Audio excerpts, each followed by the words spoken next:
Hey everyone, good to see you. So Spats here, and today I'm going to celebrate releasing my 100th video on YouTube. So you guys have been amazing supporting me over this last 4 or 5 months, and I've really enjoyed making all the videos that I've been doing, and there's lots more to come. So today I thought I'd show you a little bit of my car history, and these are cars in Assetto Corsa that I have owned, and I'm going to talk you through those. And what I'd like to do, guys, in the comments below is add your cars that you've owned in Assetto Corsa. Mk1 Escort 2-door, I got this car in yellow on my 18th birthday. Mk1 MR2, this is the 1.6 litre version. Mitsubishi Fto, an amazing V6 in there, 200 brake horsepower, awesome car.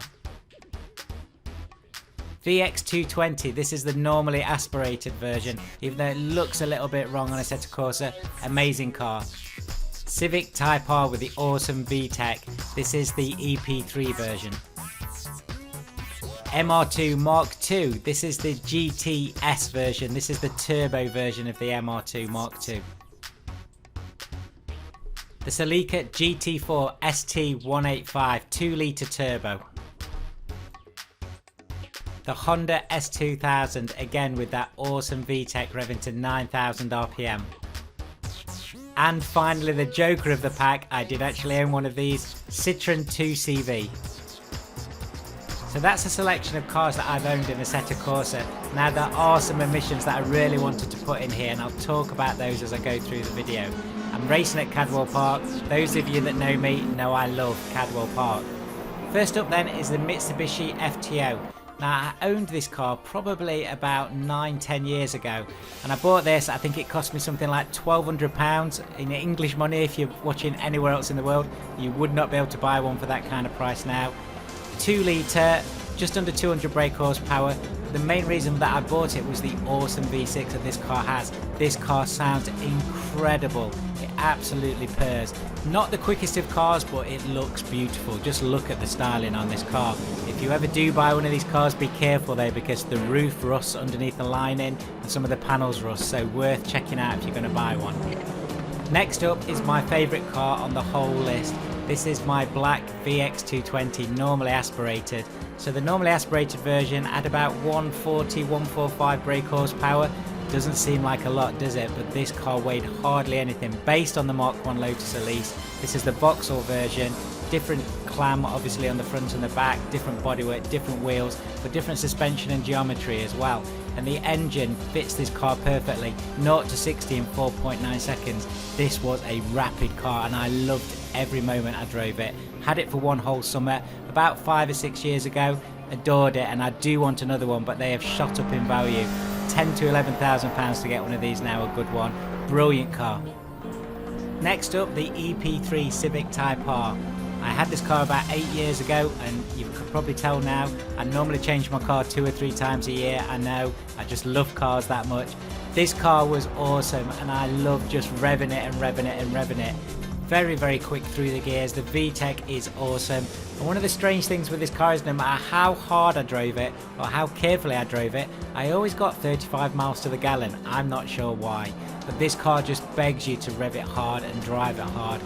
They handle great too, so handling wise they're brilliant, and these cars are going to start going up in value quite a lot. You can still get a half decent one for about £2,000 or £3,000, but I think in the next 4 or 5 years these are going to become an absolute classic, because there's no other cars around that are like them with this fantastic chassis and the fantastic engine on this. So definitely one to recommend if you're looking for a future classic.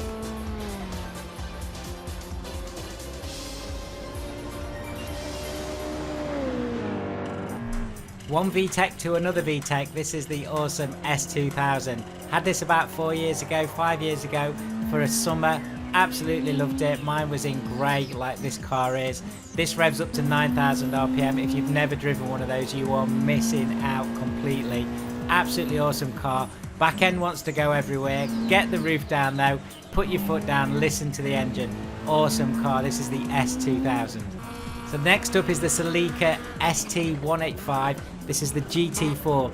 Now the version I had was in white. It didn't have all the livery on it like this had. It did have a slightly different bonnet on it. Mine was a G-Reg, that was 1990, 1991. I think I paid about £1,500 for this car. It didn't run great and I only took it out a few times, and unfortunately I had to get rid of it. Try buying one of these for that kind of money now, impossible. These are getting very collectible, particularly with their rally heritage. GT4 4-wheel drive, just over 200 brake horsepower, but you could get these engines a lot more powerful, bigger turbos, bigger intercooler, etc. Definitely check one of these out, guys, if you get a chance to drive in one. You can probably tell that I love all the older Japanese cars, and this Mk1 MR2 is no different. Now, I owned this about 6 years ago, paid I think about, again, £1,500 for it. I love driving it. It's like a little go-kart. Again, 140, 150 brake horsepower depending on the mods that you've got on, but it is so small and it drives so well.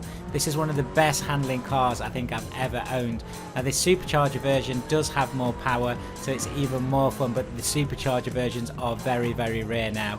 These are great summer cars as well because they have the Targa top. That's the 2 glass pieces that come off the top and go behind the seats. Adored this car, but beware guys, if you're going to buy one of these, they do rust, so check the car out before you buy it.